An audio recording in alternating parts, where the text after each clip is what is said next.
So we're looking at the Chapter 8 test homework, and we're going to start out with number 9 here. So with number 9, we just want to simplify this expression.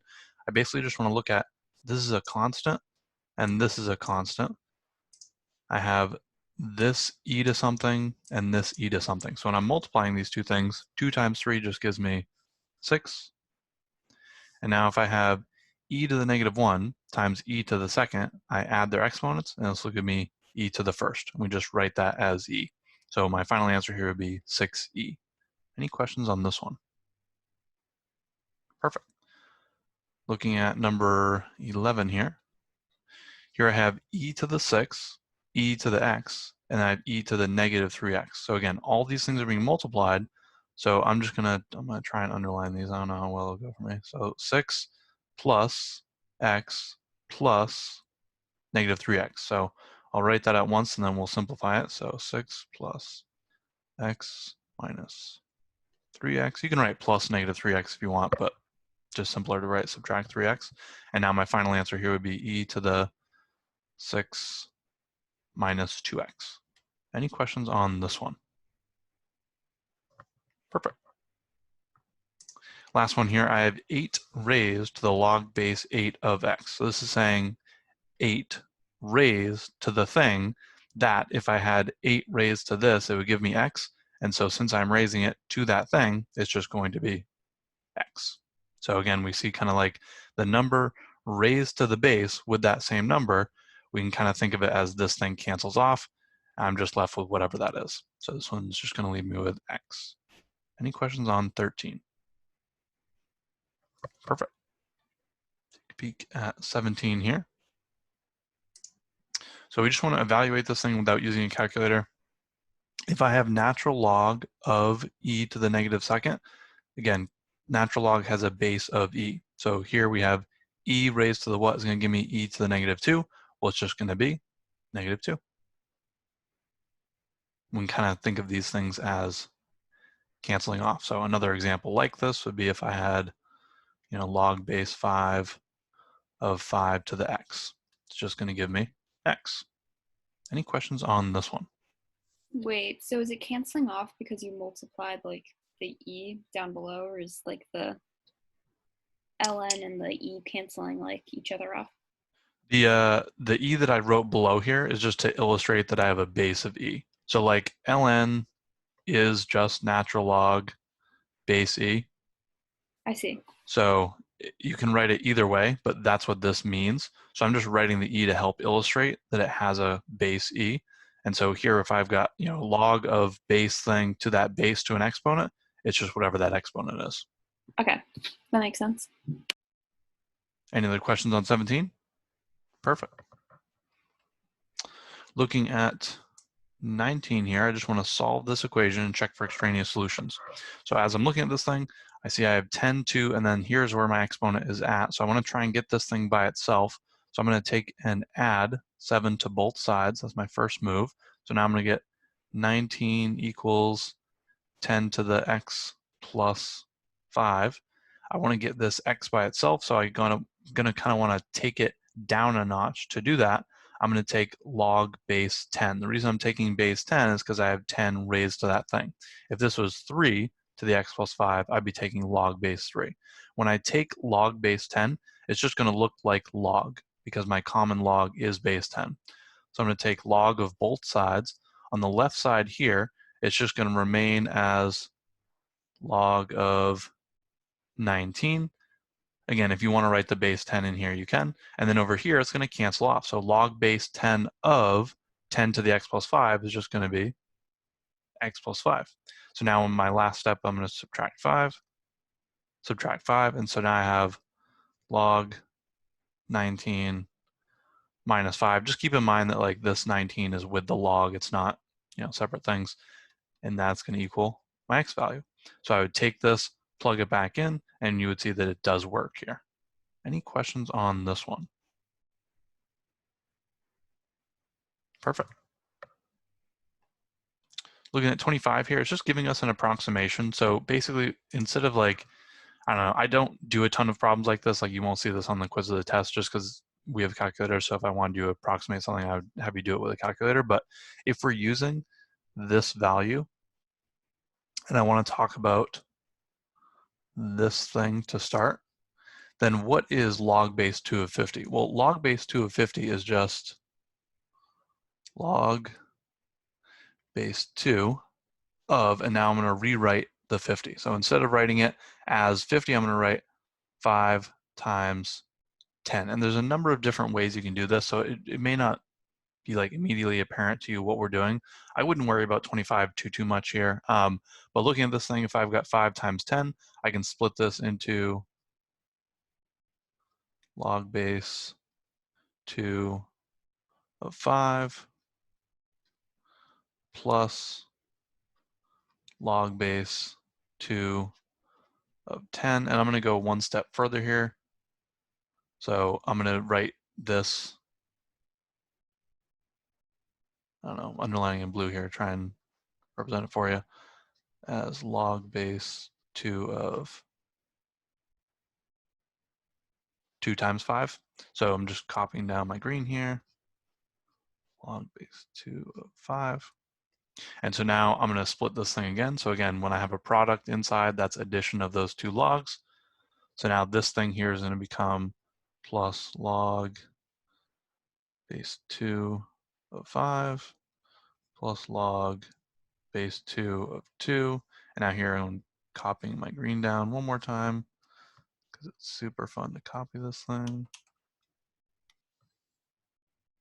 There we go. So now looking at this, I just want to keep in mind that it gave me this value to start. So that's this thing here and this thing here. So whatever, 2 times that, so 4.644. So 4.644 plus, and now here, what is log base 2 of 2? Log base 2 of 2 is just 1. So plus 1. My final answer, again, just approximating using what they gave us, would be 5.644. Any questions on this one? Perfect.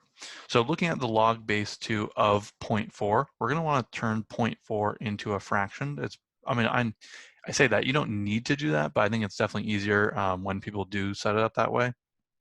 So if I were to try to set this thing up, I would say this is like saying I have log base 2 of, and I'm going to write my 0.4 as 2/5. So this is like saying I have log base 2 of 2 minus log base 2 of 5. Again, my division is subtraction here. So this is just 1, and now we're saying minus my 2.322. And now here we're just going to get negative 1.322 as my final answer. Any questions on that one? Perfect. 29, we did not do a ton like 29, so I'll talk about it, but don't worry about like doing questions like this on the exam. But basically, if I want to find the exponential function for this thing, I'm saying basically that we're finding our a and our b values. So to find our a and our b values, we just need two equations. So in the first equation here, I'm going to use 4, 6. So I'll start out with my generic thing, which is y equals a b to the x. So now I'm going to fill in my values. So I'm going to say 6 equals a b to the 4. And now I'm going to do the same thing again, but now I'm going to do it for 7 and 10. So now I'm going to say 10 equals a b to the 7. And I'll start by isolating one of these variables. Easier typically to isolate with my a. So I'm just going to divide by b to the 7, or I'll divide by b to the 4. So I can get a by itself, and then I'm going to multiply these things. So this will look like, I'm just picking the one on the left because I wrote it on the left. There's no special reason. So b to the 4th here. So I have 6 over b to the 4. You could also just write this as 6 times b to the negative 4. That's fine as well. This is my a value. So now that this thing is my a value, I can take it and substitute it in to my other equation. So I'm going to substitute in here. It's going to look like 10 is equal to, then we get times b to the 7. Here's 6 over, whoa, that's not a good 6. B to the 4th. And so when I multiply these two things, again, if you want to write this as b to the -4, that's fine. This is going to move up top. So now I'm going to get 10 equals 6b. This is why 6's and b's are like bad variables for me to, or b's are bad variables for me to use because it looks like my 6. So this is 6, b, and now this is to the 3rd. So now I'm going to just divide by 6, divide by 6. So I get my b to the 3rd equals 5/3, just simplifying the 10/6 there. I'm going to take my cube root, take my cube root. So b equals the cube root of 5 over the cube root of 3. I want to rationalize this thing, so I want to get rid of that cube root 3 in the denominator. So I'm going to multiply it by cube root of 3 squared, cube root of 3 squared. So again, this is just 9, right? I'm just writing it as 3 squared so we can see that we're going to get 3 to the 3rd. So on top here, I should get the cube root of 45 over 3. So that's my b value. Once I know my b value, I'm going to just plug that back in to solve for my a value. So you can pick either one of these equations to do this for. Doesn't really matter. I don't know that it's going to be super beneficial for me to go any further here. Does anybody want to see it done out further? I mean, I can solve for the a value if you want. But basically, we're just taking this and plug it back in. What was that, Molly? I said sure. Sure, okay. So taking this b value, going to plug it back in here. So I'm going to raise this thing to the 7th. Let's use yellow. And it really doesn't matter like which equation you plug it into, whether you do 6 equals a b to the 4th or 10 equals a b to the 7th, it's the same thing. So I'm going to write 10 is equal to my a value. Now here I'm going to say I have cube root of 45 over 3, and this is being raised to the 7th. So now I'm going to do some math from here. So I got 10 is equal to a, this is going to be a messy thing, so I'm going to split this. Oops, doesn't look very clean that way. Here we go. So I'm going to say I got 3 to the 7th down here, and I'm going to say I got my cube root of 45 to the 7th up top. So we can deal with this later when we need to, but for right now, I'm just going to leave it like this. So now to get this by itself, I'm going to end up multiplying by my 3/7, and then I'm going to end up dividing by this thing right here. So basically, I'm going to multiply by the reciprocal, or you can think of it as a division step. Either way is fine. I am going to run out of room though, so let's see. Let's grab this work and just kind of give it a little scoot down here.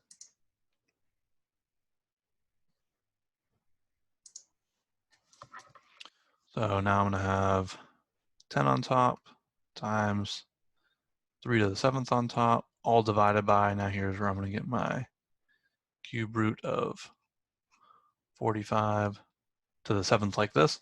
So please just don't cancel off these 7s because this is 10 times 3 to the 7. And now here we have our cube root of 45 to the 7th here. Those are not the same because this 10 does not have a 7 exponent. So when I'm simplifying this thing, I'm going to have to go through and do a little bit of work here. So I'm going to rewrite this 45 as 5 to the 1st, and I'm going to rewrite this as 3 squared. So now I have 3 squared on the bottom, but it's raised to the 7th now, and I have the cube root of that. So let's translate this into 5 to the 7/3 times 3 to the 14/3. Here I have 10 to the 3 to the 7. If you wanted to change the 7 into, whoops, 21 thirds, that would be fine as well. So like when we're doing this, just keep in mind that I can only add and subtract like fractions when they have the same denominator. So I want to turn this into something where I can actually do some addition, subtraction. So now I'm going to end up doing subtraction onto the top here. So I'm going to be left with 7 thirds on top. So I'm going to scoot down just a smidge. So this would be 10 times 3 to the 7 thirds over 5 to the 7 thirds, and we're good to go. Bit of a crazy one. Maybe I made a mistake somewhere, but I don't think so. Any questions on this one? Again, not something I'm expecting you guys to do like for the test.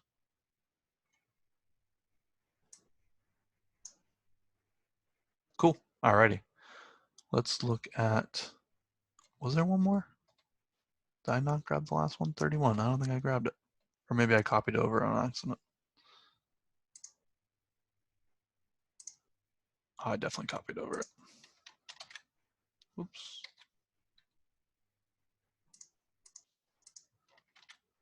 There we go. So here we have the value of a new car purchase for $24.90.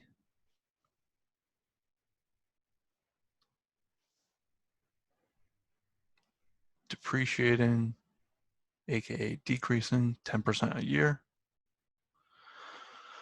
Write an exponential decay model for the value of the car, about how many years for it to be worth half its original purchase price. So let's start out writing the model.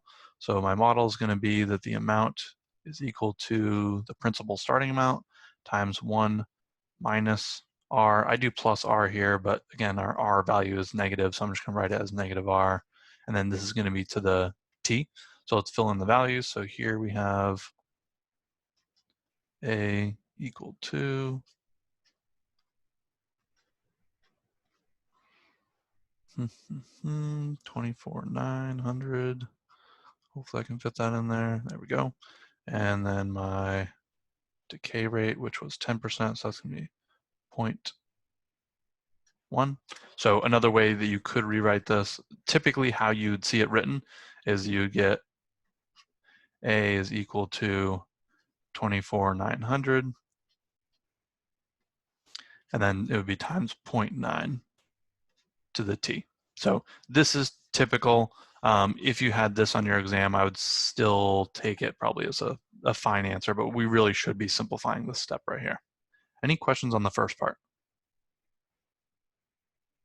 Perfect. So for the next part here, it's just going to be, approximating for when it's going to be worth half its original price. You can use just 1/2 here and a 1 value, or you can actually just scale it up. So it really doesn't matter one way or the other. We're doing the same thing. So if you want to just take the 24,900 and then divide it by 2, that's totally fine. So if you want to call it 12,450 and say that is equal to my 24,900 times my 0.9 raised to the, I'm just going to change this to an x just because my t's and my plus signs look the same. So here, all I'm doing is solving for my x value, when it's going to be at half its original price. So like what I was saying before, if you just want to make this 1 and make this 1/2, that's fine as well. We're doing the same thing because my first step here is going to be to divide by 24,900, and lo and behold, what will we get? We'll get 1/2. Whoops. There we go.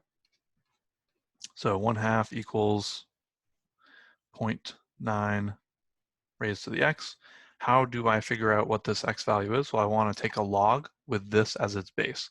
So I'm going to be taking log base 0.9 of 1/2, and then do log base 0.9 of 0.9 raised to the x. On the right side, just gives me x. On the left side, I get log base 0.9 of, and I'll just do 0.5 because I'm already using decimals.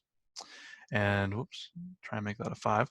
And so to figure out what the approximate value for this thing, like if I was saying, about how many years, this is the exact answer. And we can also approximate this thing by doing log 0.5 divided by log 0.9, which is our change of base formula.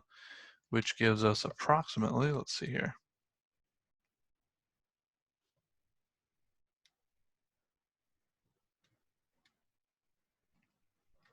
call it about 6.58 years, approximately. Questions on this one? Cool. Let's switch to the quiz now. What questions do I have from the quiz?